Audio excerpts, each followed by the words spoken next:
প্রিয় শিক্ষার্থীবৃন্দ, আবারও অনলাইন ক্লাসে তোমাদেরকে স্বাগত জানাচ্ছি। একাদশ শ্রেণীর ইসলামী ইতিহাস ও সংস্কৃতি বিষয়ে আজকের আমি তোমাদের সাথে আছি। আমি মোহাম্মদ আতিকুর রহমান, প্রভাষক, ইসলামী ইতিহাস ও সংস্কৃতি বিভাগ।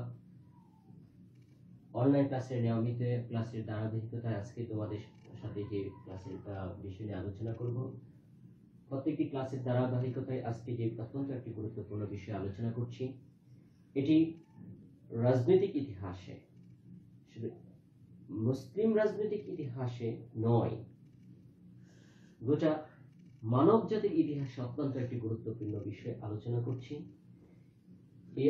এই বিষয়টি হচ্ছে, তোমরা ইতিমধ্যে যে বিষয়টি পড়েছ, রাসূল সাল্লাল্লাহু আলাইহি ওয়াসাল্লাম মক্কা থেকে মদিনায় হিজরত করেছেন 620 খ্রিস্টাব্দে। হিজরতের পরপরই রাসূল সাল্লাল্লাহু আলাইহি ওয়াসাল্লাম মদিনাতে এর মধ্যে একটা সৌহার্দ্যপূর্ণ বিষয় বন্ধন সৃষ্টি হয়েছে, যাদেরকে আমরা বলছি আনসার এন্ড মুহাজিরিন। তখন রাসূল সাল্লাল্লাহু আলাইহি ওয়াসাল্লাম বিভিন্ন কাজে ধারাবাহিকতায় আমরা জানি মদিনা রাষ্ট্রে বিভিন্ন ধরনের সম্প্রদায় রয়েছে, বিভিন্ন গোত্র রয়েছে। বিভিন্ন গোত্র এবং সম্প্রদায়ের মতো বনু নাদির গোত্র, বনু আউস, খাজরাজ, অনেক গোত্র, এইরকম অসংখ্য গোত্র রয়েছে। এই গোত্রগুলোর বিভিন্ন গোত্রের মধ্যে রয়েছে বনু নাদির গোত্র, খ্রিস্টান, যাদেরকে আমরা হচ্ছে আউস এন্ড খাজরাজ। বনু নাদির ইহুদি গোত্র, আউস এন্ড খাজরাজ খ্রিস্টান গোত্র। বিভিন্ন পৌত্তলিকতা, বিভিন্ন সম্প্রদায়, বিভিন্ন ধর্মাবলম্বীদের সম্প্রদায় এই মদিনা রাষ্ট্রে বসবাস করত। রাসূল সাল্লাল্লাহু আলাইহি ওয়াসাল্লাম বিভিন্ন কার্যক্রমের, উনি যে একজন মহান রাষ্ট্রনায়ক এবং হচ্ছে উনি যে একজন তার হচ্ছে রাজনৈতিক প্রজ্ঞার অধিকারী, শুধু he is not only the Messenger of god, but he is of political greatness in politics, his greatness in judiciary, his commander in chief। যে রাসূল সাল্লাল্লাহু আলাইহি ওয়াসাল্লাম একজন রাষ্ট্রনায়ক ছিলেন তা নয়, তিনি যে আল্লাহ রাব্বুল আলামিন মহান দূত ছিলেন শুধু তাই নয়, উনি একজন রাষ্ট্রনায়ক ছিলেন। এবং এই রাষ্ট্রনায়ক তার একটি বিষয়, যে বিষয়টি আজকে তোমাদের আলোচনা করছি, সেটা হচ্ছে মদিনা সনদ এবং মদিনা সনদের প্রধান ধারাগুলো। তাহলে সনদটা তোমরা তোমাদের একাদশ বা দ্বাদশ শ্রেণীতে তোমরা যারা মানবিক শাখায় আছো, তোমাদের একটি পাঠ্য আছে, সেটি হচ্ছে পৌরনীতি ও সুশাসন, যেটাকে আমরা হচ্ছে ইন হায়ার এডুকেশনে যেটা নাম দিয়েছি পলিটিক্যাল সায়েন্স বা সরকার ও রাজনীতি বিভাগ, গভর্নমেন্ট এন্ড পলিটিক্স ডিপার্টমেন্ট। উচ্চশিক্ষায় এই বিষয়টি নামকরণ করা হয়। এই মানবিক উচ্চ মাধ্যমিকে যেটা সুশাসন আবার সিভিক্স বিষয়টাকে বলা হয়ে থাকে। এখানে তোমরা পড়েছো কনস্টিটিউশন, একটি অধ্যায় পড়েছো বা পড়বে সংবিধান। সংবিধানের অসংখ্য সংজ্ঞা আছে, অসংখ্য সংবিধানের ইতিহাস রয়েছে, সেগুলো দিকে যাচ্ছি না। কোন রাষ্ট্রের পরিচালনার জন্য একটা ফ্রেমওয়ার্ক, আমি সহজে বলবো, একটা ফ্রেমওয়ার্ক প্রয়োজন হয়ে থাকে। কোন রাষ্ট্র পরিচালনার জন্য কিছু বেসিক মানদণ্ড প্রয়োজন হয়ে থাকে, যেটার উপর ভিত্তি করে কোন রাষ্ট্রের পরিচালনা এবং রাষ্ট্র সুনির্দিষ্টভাবে পরিচালিত হতে পারে। এই জন্য একটা কিছু কতিপয় বিষয় বা বস্তু দরকার হয়, যেটাকে আমরা হচ্ছে কোনো ভাষায় বলছি কনস্টিটিউশন, বা কোনো আমরা সংবিধান বলছি, বা ইত্যাদি ইত্যাদি বিভিন্ন নামে নামকরণ করতে। ঠিক অনুরূপ ভাবে রাসূল সাল্লাল্লাহু আলাইহি ওয়াসাল্লাম 622 খ্রিস্টাব্দে তার হচ্ছে সকল গোত্রদেরকে নিয়ে একটি সংবিধান প্রণয়ন করেছিলেন। যে সংবিধান বা যে ধারা প্রণয়ন করেছিলেন, সেটা হচ্ছে ঐতিহাসিকভাবে মদিনার সনদ। যেহেতু এটি মদিনা রাষ্ট্রকে কেন্দ্র করে পরিচালিত হয়েছিল, সেটাকে আমরা চার্টার অফ মদিনা বা মদিনার সনদ হিসাবে বিবেচিত করছি। সনদ প্রবর্তনের পিছনে যে ব্যাকগ্রাউন্ডটা আমরা দেখতে পাই, আমরা জানি রাসূল সাল্লাল্লাহু আলাইহি ওয়াসাল্লাম মক্কা থেকে মদিনাতে উনি মাইগ্রেট হয়েছেন, হিজরত করেছেন। এগুলো তোমাদের বিগত ক্লাসে বোঝানো বলা হয়েছে। এই জন্য হয়েছে কারণ হচ্ছে মক্কাটা ওনার জন্য কি ছিল না, মানে তার জন্য মক্কা নগরীটা তার জন্য ফিট ছিল না। অর্থাৎ উনি মক্কা নগরীতে আমরা এটা বলেছি যে উনি সঠিকভাবে তার হচ্ছে রাজনীতি ধর্ম করে মানে যে প্রচার এবং প্রসার করতে পারছিল না, এবং উনি সব জায়গায় নির্যাতিত নিপীড়িত হচ্ছিলেন। এবং উনি এই নতুন ধর্ম মত প্রকাশে উনি অনেক বাধাগ্রস্ত হয়েছেন, সাথে সাথে নির্যাতিত এবং অত্যাচারিত এবং নিপীড়িত নিষ্পেষিত হয়েছেন। ঠিক অনুরূপ ভাবে এই অত্যাচার নিপীড়ন আল্লাহর হুকুমে উনি মক্কা থেকে মদিনায় এসেছেন, যেটা হচ্ছে এখানকার মানুষ ওনাকে সাদরে গ্রহণ করেছে, এবং তারা এইগুলো আমি তোমার হিজরতের প্রেক্ষাপটে বলেছি, এবং হচ্ছে এগুলো তোমরা। কিন্তু উনি এসে কি করেছেন, মদিনাবাসীদেরকে একটি সুন্দর রাষ্ট্র উপহার দিতে চাচ্ছেন। কিন্তু সুন্দর রাষ্ট্র উপহার দেওয়ার জন্য কি দরকার, নির্দিষ্ট নিয়মের প্রয়োজন দরকার। এই প্রয়োজনের তাগিদে নেসেসিটি অফ সাউন্ড স্টেট আমরা বলছি, একটি সুন্দর এবং সুষ্ঠু রাষ্ট্রের তাগিদে, প্রয়োজনের তাগিদেই রাসূল সাল্লাল্লাহু আলাইহি ওয়াসাল্লাম এটা সম্ভব হয়েছে যখন বিভিন্ন সম্প্রদায়ের মধ্যে ওনার গোত্রপ্রীতি, আরবদের যে গোত্রপ্রীতি এবং চিফটিয়ান সিস্টেম যে ছিল, গোত্র প্রধান দ্বারা পরিচালিত, এগুলোর মধ্যকার ওনাদের মানে এই যে সম্প্রীতি তৈরি হয়েছিল, এই সম্প্রীতির উপর ভিত্তি করে রাসূল সাল্লাল্লাহু আলাইহি ওয়াসাল্লাম ক্রমে ধীরে ধীরে আমরা দেখি হচ্ছে মসজিদে নববীতে বসে বিচার মীমাংসা সবকিছু করা শুরু করেছিলেন। ঠিক অনুরূপে রাসূল সাল্লাল্লাহু আলাইহি ওয়াসাল্লাম পর্যায়ক্রমে ধীরে ধীরে একটি বিশেষ একটা প্রজ্ঞার পরিচয় দিয়েছেন, সেটা হলো চার্টার অফ মদিনা। মদিনার সনদে আমরা ইতিহাসে পাই প্রায় 47টি ধারা মতো রয়েছে, কেউ কেউ মনে করেন আরো বেশি আছে। যাই হোক, যত মানে আমরা ধরে নিলাম প্রধান 47টি ধারা। এই ধারার মতো আমরা তোমাদেরকে প্রধান ধারাগুলো বলার চেষ্টা করে থাকি। এই প্রধান ধারাগুলোর মধ্যে আমরা যে একটি ধারা লক্ষ্য করি, সেটা হচ্ছে সনদে, অর্থাৎ মদিনার সনদে স্বাক্ষরকারী। তোমরা লক্ষ্য করো, মদিনার সনদে স্বাক্ষরকারী সকল সম্প্রদায় মদিনা রাষ্ট্রের সকল নাগরিক হিসাবে সমান অধিকার ভোগ করবে। প্রথম ধারাটা এটা। আমি আবারও বলছি, এটা হচ্ছে এমন একটি সনদ, এটা হচ্ছে এই সনদ হচ্ছে, এখানে আমি পরবর্তী আলোচনায় বলবো, এই সনদের প্রত্যেকটা ধারা আধুনিক যত হচ্ছে মডার্ন ডেমোক্রেসি, গণতন্ত্র বলছি, এবং আধুনিক মানে সুশাসনের কথা বলছি, আধুনিক রাষ্ট্র ব্যবস্থায় যেখানে হচ্ছে সমান অধিকারের কথা বলছি, আধুনিক রাষ্ট্র ব্যবস্থায় যেখানে সেকুলারিজম, ধর্ম নিরপেক্ষতাবাদ বলছি, এখানে এই সনদের পরে তোমরা হচ্ছে এই শব্দগুলো আধুনিক মানে শব্দগুলো বলছে, কিন্তু আজ 1400 বছর আগে প্রায় এই সনদের কথা রাসূল সাল্লাল্লাহু আলাইহি ওয়াসাল্লাম বলে গিয়েছেন। মদিনা সনদে স্বাক্ষরকারী সকল সম্প্রদায় মদিনা রাষ্ট্রের নাগরিক হিসাবে সমান অধিকার ভোগ করবেন। অর্থাৎ আমরা একটু পূর্বে আমি তোমাদেরকে বলেছি, বিভিন্ন সম্প্রদায় বসবাস করেছিল, অনেকগুলো সম্প্রদায়কে কেন্দ্র করে মদিনা সনদ একসাথে বসে একটি সনদ স্বাক্ষর করেছেন। একটি সনদ মানে হচ্ছে চুক্তি। কি চুক্তি? আমরা এই চুক্তিগুলো স্বাক্ষর করছি, যে চুক্তির উপর ভিত্তি করে আমরা একটা সুন্দর রাষ্ট্র প্রতিষ্ঠা করব। এর উপর ভিত্তি করে কি বলছে, যে এখানে এই সনদে স্বাক্ষরকারী সবাই একটি ইউনিক ইউনিফর্মিটি যেটা আসবে, সেটা মদিনার নাগরিক হিসাবে, মদিনার রাষ্ট্রের নাগরিক হিসাবে প্রত্যেকেই তার সমান অধিকার ভোগ করবে। প্রথম কথা হচ্ছে, মানব জাতির ইতিহাসে প্রত্যেক লোক যে তাদের নিজ নিজ অধিকার পাবে, সমানভাবে অধিকার রাষ্ট্রে পাবে, সেই রাষ্ট্রটি প্রথম রাসূল সাল্লাল্লাহু আলাইহি ওয়াসাল্লাম প্রবর্তন করেছেন, যে প্রত্যেকেই তোমরা হচ্ছে নিজ নিজ সমান অধিকার পাবে। কেউ ধনী, তার জন্য এক অধিকার, আর কে গরিব, তার জন্য আরেক অধিকার, এই কথাটি বলেননি। সর্বপ্রথম যে কথাটি বলেছেন, যে মানে equal right and equal distribution, সমান অধিকার, মানে ইকুয়াল রাইট অফ সিটিজেন, একটি নাগরিক অফ মদিনা স্টেট, মদিনা রাষ্ট্রের একটি নাগরিকের সমান অধিকার ভোগ করার কথা বলেছেন। এবং হচ্ছে এই সনদে একটি কমন রাষ্ট্র প্রতিষ্ঠিত হবে, যেটা হচ্ছে মদিনার স্টেট হিসাবে পরিচয় মানে আত্মপ্রকাশ করবে।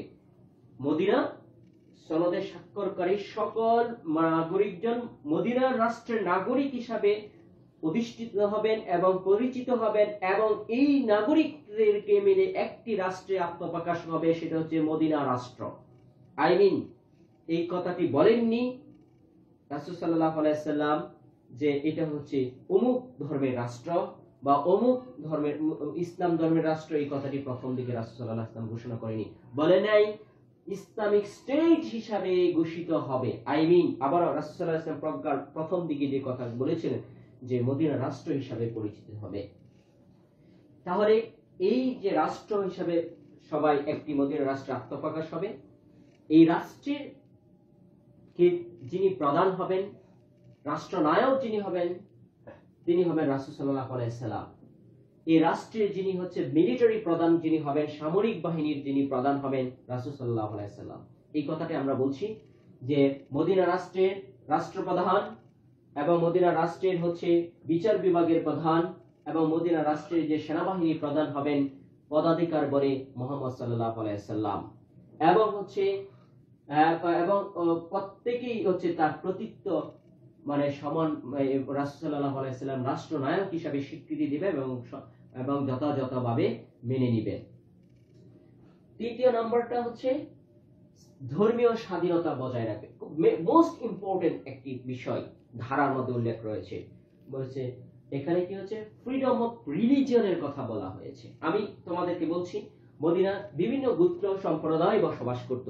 ইহুদি গোত্র ছিল, খ্রিস্টান গোত্র ছিল, মানে জরুস্ট্রবাদ ছিল, যেটা তারপরে হচ্ছে অগ্নি উপাসক ছিল, আর মুসলমানরা তো ছিলই। তাহলে বিভিন্ন সম্প্রদায় বসবাস করত এবং বিভিন্ন সম্প্রদায় সম্মিলিত প্রয়াসে একটি সমাজ স্বাক্ষরিত হয়েছিল। এই স্বাক্ষরে কি হয়েছে, প্রত্যেকেই তার নিজ নিজ ধর্ম স্বাধীনভাবে পালন করবে। That is the freedom of religion. আধুনিক ভাষায় যেটাকে আমরা সেকুলারিজম বলছি, ধর্ম নিরপেক্ষতাবাদ বলছি। যাই হোক, এগুলো অনেক অনেক উপরের আলোচনা। আমি তোমাদেরকে শুধু এই কথাটি বলছি, ধর্মীয় স্বাধীনতা বজায় থাকবে। তাহলে ধর্মীয় স্বাধীনতাটা বজায় থাকবে, অর্থাৎ খ্রিস্টানরা তার নিজ নিজ ধর্ম পালন করবে, মুসলিম ইসলাম ধর্মের পাশাপাশি অন্য যে সকল ধর্মগুলো রয়েছে, তারা যেমন খ্রিস্টান তাদের নিজ নিজ ধর্ম উপাসনা করবে, এবং ইহুদি তার নিজ নিজ এবং হচ্ছে প্রত্যেক আরো যারা জরুস্ট্রবাদ আছে বা অগ্নি উপাসক আছে, তারা হচ্ছে নিজ নিজ ধর্ম পালন করে থাকবে। চতুর্থ নম্বরে দেখছি মদিনা সনদে স্বাক্ষরকারী কোন সম্প্রদায়, রাসূল সাল্লাল্লাহু আলাইহি সাল্লাম এই কথাটি অত্যন্ত তোমরা গুরুত্ব সহকারে, this is most important political factor, যেখানে হচ্ছে রাজনৈতিক প্রজ্ঞার একটা বিশেষ রাজনৈতিক প্রজ্ঞার দূরদর্শিতার পরিচয় পাওয়া যায় এই ধারাটির মধ্য দিয়ে।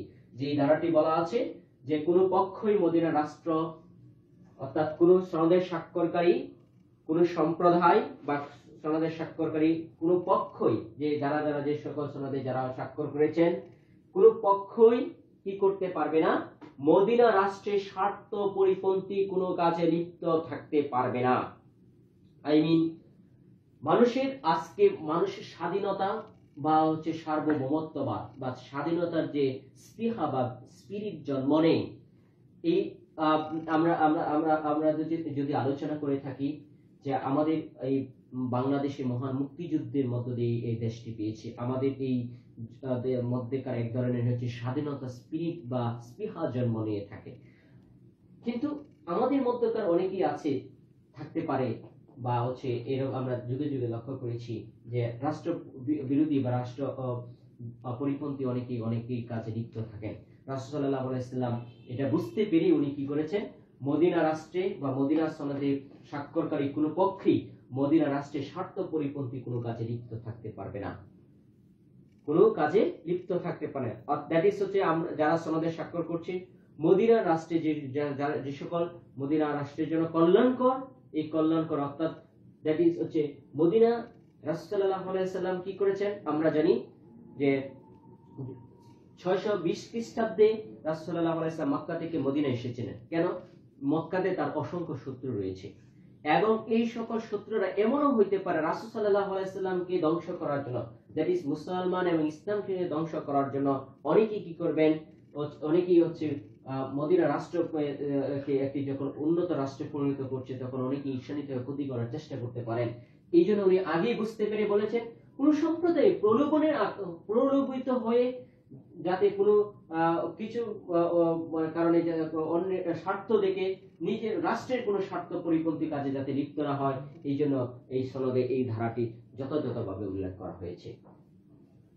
এবং আরেকটি কথা উল্লেখ রয়েছে, এই যদি সনদে স্বাক্ষরকারী এই সম্প্রদায়ের কোন সম্প্রদায়কে যদি কোনো বহিঃশত্রু আক্রমণ করে, দ্যাট ইজ মদিনা রাষ্ট্রে যদি কোন সম্প্রদায়ের উপর বা কোন গোত্রের উপর অথবা রাষ্ট্রের কোন স্বার্থ সংশ্লিষ্ট কোন বিষয়কে কেন্দ্র করে কোন যুদ্ধ লিপ্ত হয় বা বহিঃশত্রু আক্রমণ করে বা মদিনা রাষ্ট্র যদি কোনো আক্রমণের শিকার হয়, তখন সকল সম্প্রদায় তাদের সম্মিলিতভাবে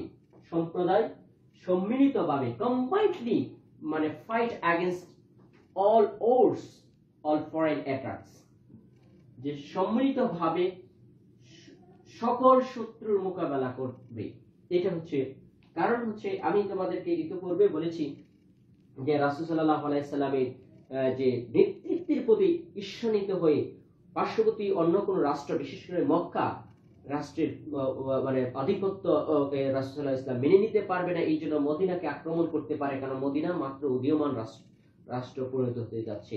কিন্তু মক্কা ইসলামের ইতিহাসে, জাতির সভ্যতার ইতিহাসে তখন শক্তিশালী রাষ্ট্রে পরিণত হয়েছিল।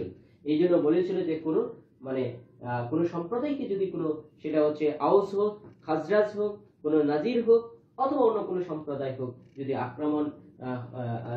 আক্রমণের শিকার হয় তখন হচ্ছে সবাই সম্মিলিতভাবে সেই আক্রমণের শিকার করবে। এখানে আরেকটি সুন্দর কথা বলেছে যে এই সময় যখন হচ্ছে যে যদি কোনো আক্রমণের শিকার হয় বা মদিনা রাষ্ট্রের কোনো যুদ্ধে লিপ্ত হয় তখন সকল সম্প্রদায় অংশগ্রহণ করবে। এই কথাটি যেরকম সত্য, ঠিক অনুরূপ ভাবে সকল সম্প্রদায় আবার হচ্ছে এই সকল যুদ্ধের ব্যয়ভার হচ্ছে প্রত্যেক সম্প্রদায় তার নিজ নিজ মানে অর্থ থেকে এই যুদ্ধের ব্যয়ভার বহন করবে। রাসূল সাল্লাল্লাহু আলাইহি সাল্লাম মদিনা রাষ্ট্রকে, দ্যাট ইজ মদিনা নগরীকে একটি পবিত্র নগরী হিসেবে ঘোষণা করেছেন। এই জন্যই যে প্রত্যেকেই তার স্বচ্ছতা, জবাবদিহিতা এবং হচ্ছে এটা এই রাষ্ট্রকে যাতে শ্রদ্ধা এবং সম্মানের সাথে যাতে বজায় মানে সম্মান করে, এই জন্য এটিকে পবিত্র নগরী হিসাবে ঘোষণা করা হয়েছে।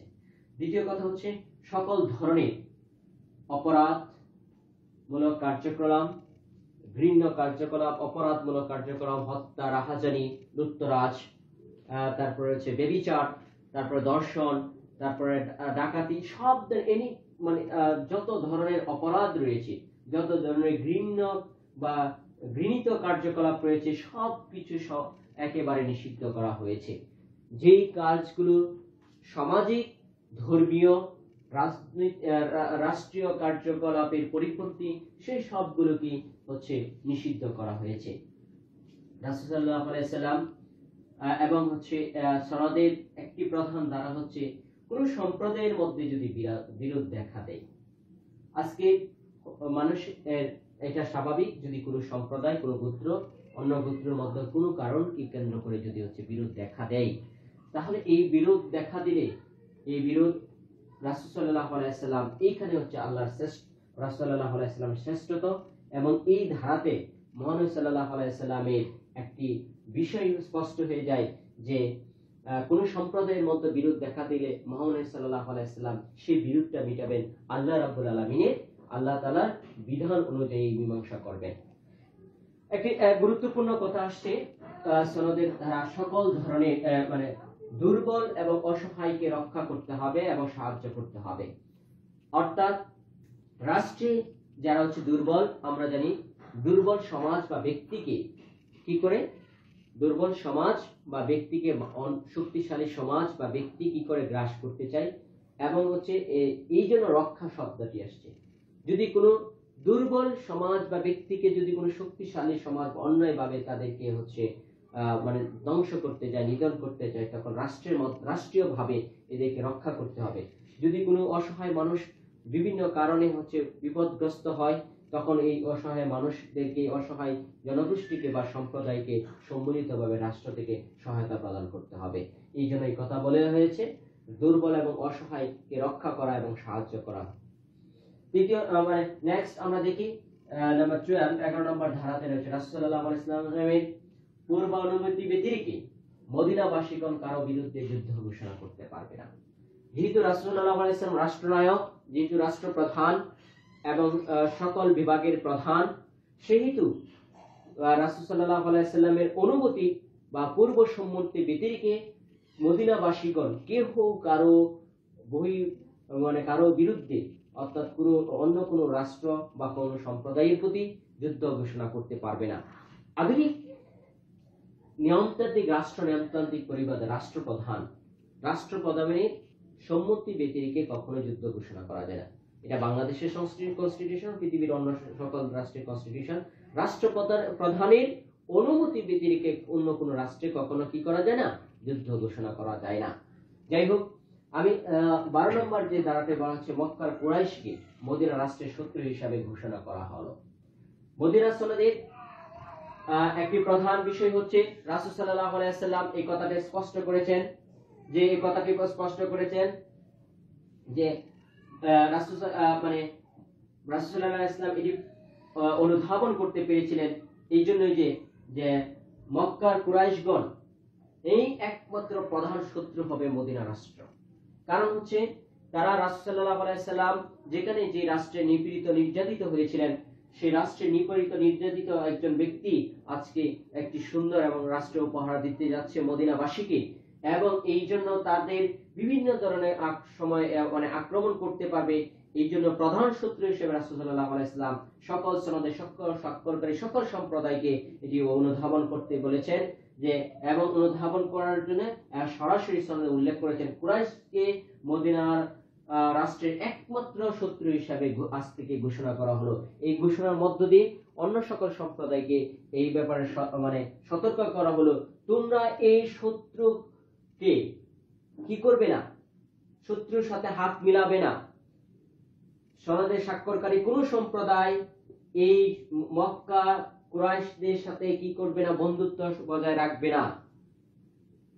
12 নম্বর হচ্ছে, প্রত্যেক গোত্র সামগ্রিকভাবে ইউনানিমাসলি সর্বসম্মতিক্রমে রাসূল সাল্লাল্লাহু আলাইহি ওয়াসাল্লামের একক কর্তৃত্ব মেনে চলবে। তবে এই কথাটি আরেকটি কথা আছে, যে স্ব সম্প্রদায় এর গোত্রপতিদের প্রাধান্য বজায় থাকবে। দ্যাট ইজ এটা হচ্ছে ক্ষমতার ভারসাম্য নীতি। এখানে বলা হয়েছে ক্ষমতার ভারসাম্য নীতি এই জন্য বলা হয়েছে যে সকল সম্প্রদায়, ফেডারেল রাষ্ট্রের মধ্যে সকল সম্প্রদায় কি করবে, সর্বসম্মতিক্রমে রাসূল সাল্লাল্লাহু আলাইহি ওয়াসাল্লাম কর্তৃত্ব মেনে নেবে, কিন্তু গোত্র প্রধানদের প্রাধান্য, গোত্র সম্প্রদায়ের যে গোত্রের প্রধান যারা আছে এদের প্রাধান্য বজায় থাকে। আমি একটু সাধারণ সময়কার বলছি, আজকাল যে সকল ফেডারেল স্টেট রয়েছে, যুক্তরাজ্য রাষ্ট্রীয় ব্যবস্থা রয়েছে, সেখানে আমরা দেখি যে প্রাদেশিক স্বায়ত্ত শাসনের কথা বলা হয়েছে। ঠিক প্রাদেশিক স্বায়ত্ত শাসনে ওইখানকার ওই প্রাদেশিক সরকার ব্যবস্থার প্রধান এখানে স্বায়ত্ত শাসন, অর্থাৎ রাজ্যের প্রাধান্য বজায় থাকার কথা বলা হয়েছে। যাই হোক, আমরা এত বিস্তারিত আলোচনা করতে যাচ্ছি না। আর তারপরে হচ্ছে 14 নম্বর ধারাতে উল্লেখ আছে, প্রত্যেক গোত্র তাদের পূর্ববর্তী যে চুক্তিসমূহ মুক্তিসমূহ এককভাবে প্রদান করবে।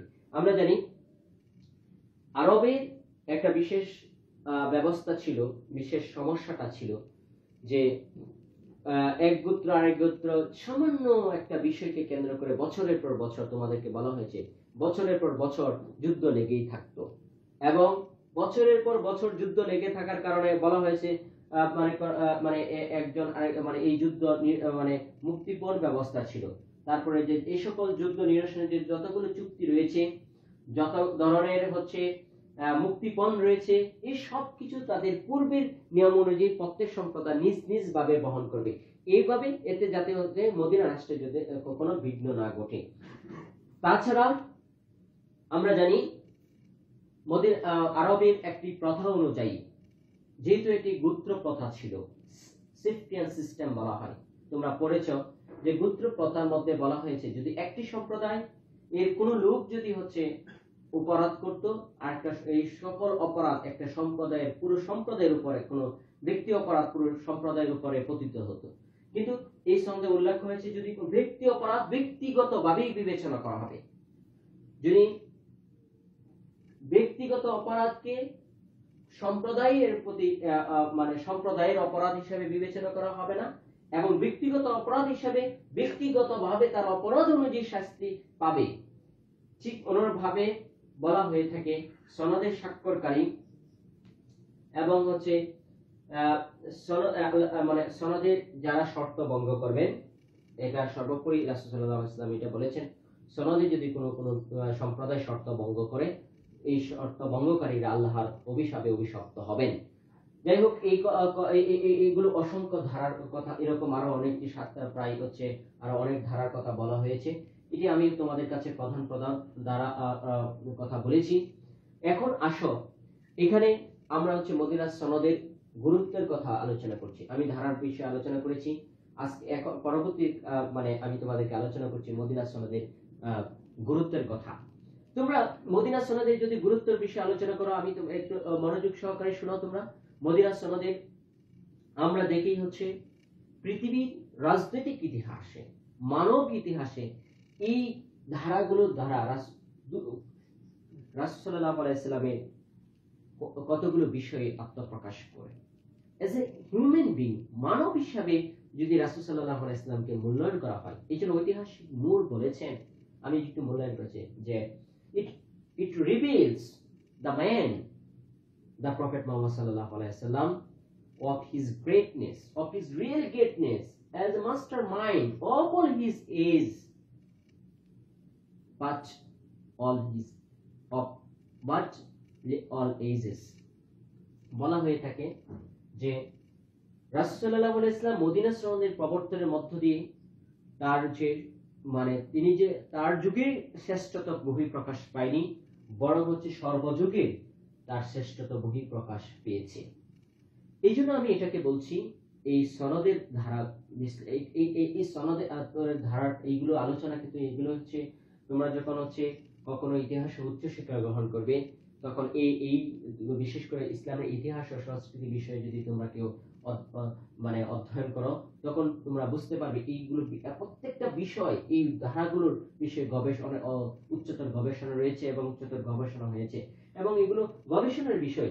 আমরা হচ্ছে রাসূল সাল্লাল্লাহু আলাইহি ওয়াসাল্লামকে শুধু ধর্মীয় দৃষ্টিকোণ থেকে, আমাদের বাংলাদেশে শুধু ধর্মীয় দৃষ্টিকোণ থেকে আলোচনা করা হয়, কিন্তু ওনার রাজনৈতিক, সামাজিক মানে অন্য গুরুত্ব বিষয়গুলো হচ্ছে এত বেশি আলোকপাত করা হয় না। আমরা যেহেতু ইতিহাসের ছাত্র হিসেবে এই বিষয়গুলো অত্যন্ত গুরুত্ব সহকারে আমরা তোমাদের কাছে আলোকপাত করার চেষ্টা করি। এটা হচ্ছে আমরা হচ্ছে পৃথিবী দেখি হচ্ছে এটা, এই সনদকে পরবর্তীকালে ম্যাগনা কার্টার সাথে তুলনা করা হয়। ইংল্যান্ডের ম্যাগনা কার্টা, এই ইংল্যান্ডের ম্যাগনা কার্টার সাথে তুলনা করা হয়। এই সনদকে বলা হয়, পিটি হিট্টি বলেছেন, that ever first written constitution of in the history of, not in the history of Muslim but of history of humanity. শুধু হচ্ছে ইসলামের ইতিহাসে নয়, পুরো মানব ইতিহাসে এটা হচ্ছে পৃথিবীর প্রথম লিখিত সংবিধান। এবার কনস্টিটিউশনের কথা বলা হয়েছে, আমি তোমাদেরকে শুরুই করেছিলাম কনস্টিটিউশন দিয়ে, প্রথম সংবিধানের কথা বলা হয়েছে। তাহলে কেন এই সনদের মধ্য দিয়ে রাসূল সাল্লাল্লাহু আলাইহি ওয়াসাল্লাম যে একজন রাজনীতিজ্ঞ ছিলেন এবং হচ্ছে রাজনীতিবিদ ছিলেন, পলিটিক্যাল গ্রেটনেসের আত্মপ্রকাশ করে মানুষ হিসেবে রাসূল সাল্লাল্লাহু আলাইহি ওয়াসাল্লামের যে রাজনৈতিক প্রজ্ঞার পরিচয় পাওয়া যায়, এবং হচ্ছে রাসূল সাল্লাল্লাহু আলাইহি ওয়াসাল্লামের রাজনৈতিক এই বিশেষ প্রজ্ঞার পরিচয় পাওয়া যায়। যাই হোক, আমি তোমাদেরকে এই রাসূল সাল্লাল্লাহু, তাছাড়াও রাসূল সাল্লাল্লাহু আলাইহি সামাজিক মানে প্রজ্ঞার পাওয়া যায়, এই মধ্য দিয়ে আমরা দেখি সামাজিক সম্প্রীতি পাওয়া যায়, এবং এই সনদের মধ্য দিয়ে রাসূল সাল্লাল্লাহু আলাইহি সহজেই অল্প সময়ের মধ্যে মুসলমানদের সম্প্রসারণ ঘটে, ইসলামের সম্প্রসারণ ঘটে, এবং হচ্ছে তোমার মানে মদিনা রাষ্ট্রের মধ্য দিয়ে রাসূল সাল্লাল্লাহু আলাইহি সাল্লাম আগামী ইসলাম প্রচার এবং প্রসারের পথ সুগম হয়ে যায়। ধন্যবাদ সবাইকে। আগামী ক্লাসে তোমাদের সাথে দেখা হবে। সবাই সুস্থ থাকো এবং ভালো থাকবে এবং আমাদের ক্লাসের সাথে যুক্ত থাকবে। সবাইকে আবারও আমার ক্লাসে পক্ষ থেকে তোমাদেরকে ধন্যবাদ জানিয়ে আজকে শেষ করছি। আল্লাহ হাফেজ।